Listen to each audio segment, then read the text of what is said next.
आते हैं कथा पर।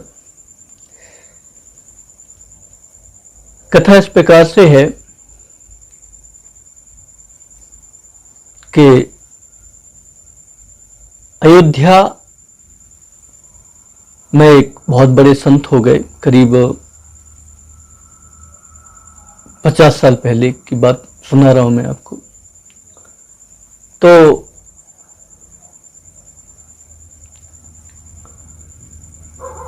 उन संत के पास कोई एक व्यक्ति आया और उसने कहा कि भगवान मैं संन्यास लेना चाहता हूं। तो उन्होंने उसे मंत्र दीक्षा दे दी, वो चला गया।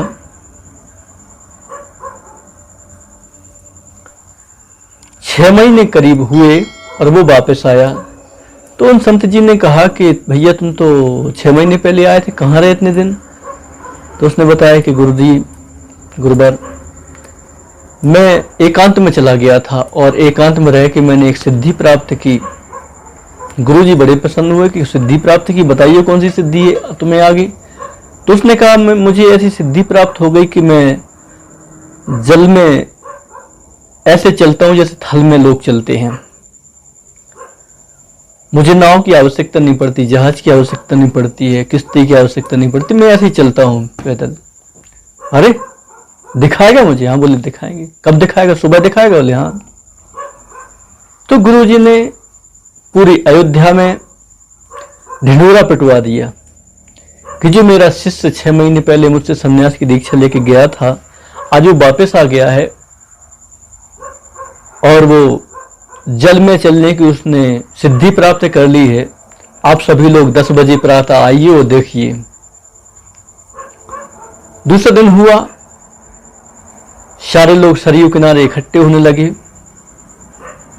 इस तरफ भी लोग, उस तरफ भी लोग, दोनों किनारों पर बहुत भीड़ हो गई।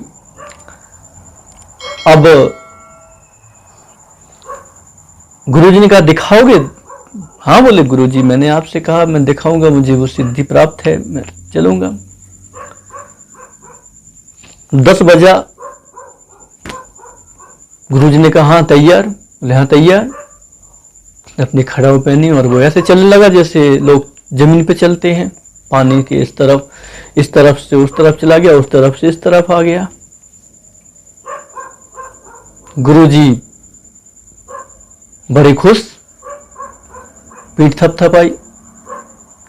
दोनों किनारों पर जय जयकार होने लगा, गुरुजी की जय, गुरुजी के चेला की जय, गुरुजी की जय, गुरुजी के चेला की जय।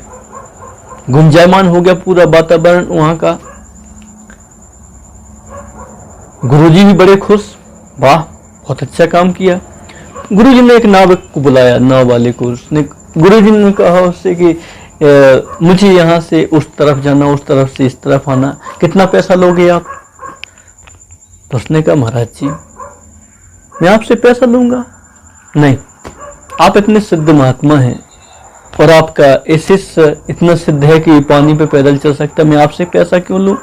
नहीं, मैं तो आपको बिन पैसों का पार करा दूं, पार लेते हूं। उन्होंने कहा नहीं नहीं नहीं नहीं, बता इसका रेट क्या है, यहाँ से उधर जाने का, उधर से इधर आने का? तो उसने कहा कि 4 आना। 4 आना मतलब चवन्नी, चवन्नी मतलब 25 पैसे। 25 पैसे का भाड़ा होता है इधर से उधर जाने का, उधर से इधर आने का। बहुत पहले की बात बता रहा हूँ। गुरुजी ने कहा बस? हाँ बोले बस इतने 25 पैसे, 4 आना। गुरुजी ने सबके सामने उस शिष्य को बुलाया और उसको एक झापड़ दिया। बोले तूने 6 महीने बिता दिए और 4 आने का काम किया है? इससे अच्छा तो तू भजन करता। जितने लोग जय जयकार कर रहे थे वो एकदम सब स्तंभित हो गए, बिल्कुल शांत हो गए, पूरा माहौल शांत हो गया। ये क्या हुआ? अभी जय जयकार हो रही थी। अब तो गुरुजी ने कहा कि इन रिद्धि सिद्धियों से अच्छा ईश्वर का भजन करना होता है, भजन करना चाहिए। और उससे कहा इस रिद्धि सिद्धि मुझे मत दिखाया कर, भजन कर। तो आज स्मरण आई और ये मैंने सुनाई तो आप तक भी पहुंचाने का मन हुआ। बाकी आपकी मर्जी, आप भजन करना चाहते कि रिद्धि सिद्धि में पढ़ना चाहते हैं।